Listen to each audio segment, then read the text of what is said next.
Hi, I'm Richard Rantrop from Bonn, Germany.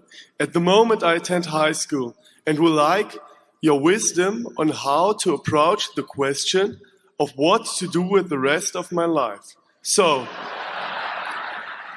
We prefer things a little more difficult than that, if you've got to say. Mr. Buffett, Mr. Munger, if you were about to start all over again, what profession would you choose and why? Well, I would choose what I do because I have fun at it. I'm reasonably good at it. You know, I meet a lot of interesting people through it. No heavy lifting.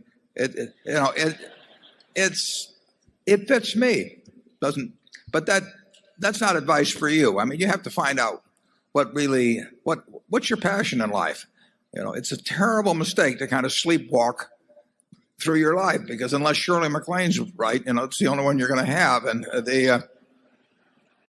so I was very lucky in that I found my passion early. I mean, that's not easy. You know, that takes some luck. It just so happened my dad was in a business, had a very small office, and he had a bunch of books down there.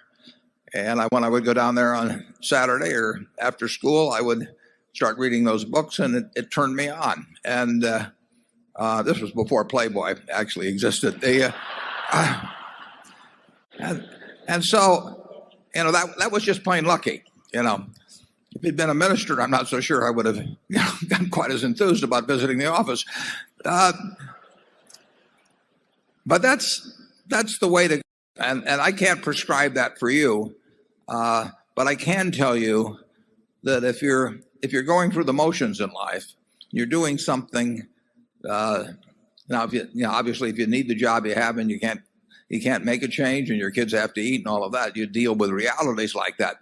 But when you're in a position to make choices, you know, I always tell the kids that come visit me, I tell them go to work for an organization you admire or an individual you admire.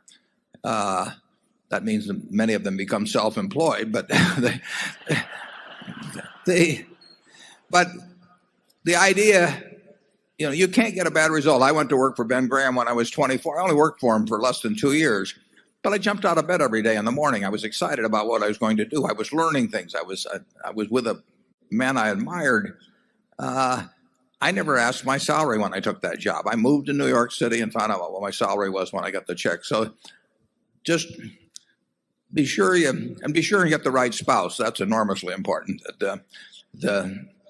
You know, as Charlie says, the problem, you know, is that we talk about the fellow that spent 20 years looking for the perfect woman, and then he found her, and unfortunately she was looking for the perfect man. So you may have a problem in that respect. But it's enormously important who you marry. I mean, it's a huge, huge, huge decision. And you know, if you're lucky in a couple of things like that, you're going to have a happy life, and you're going to behave better as you go along. I mean, it's a lot easier to behave well when things are going your way and you're enjoying your work and you're thinking about things every day that they're the kind of things you like to think about. And Charlie has a lot better advice than I have on that. Go to it. Well, of course, you'll do better if you develop a passion for something in which you have a considerable aptitude. I think if Warren had gone into the ballet, nobody would have ever heard of him. Oh, I think they'd have heard of me, just in a different way, Charlie. Well, the chances are, if you find something that turns you on, you probably do have some talent for it, though. I mean, I don't think I could have gotten turned on by ballet. Yeah.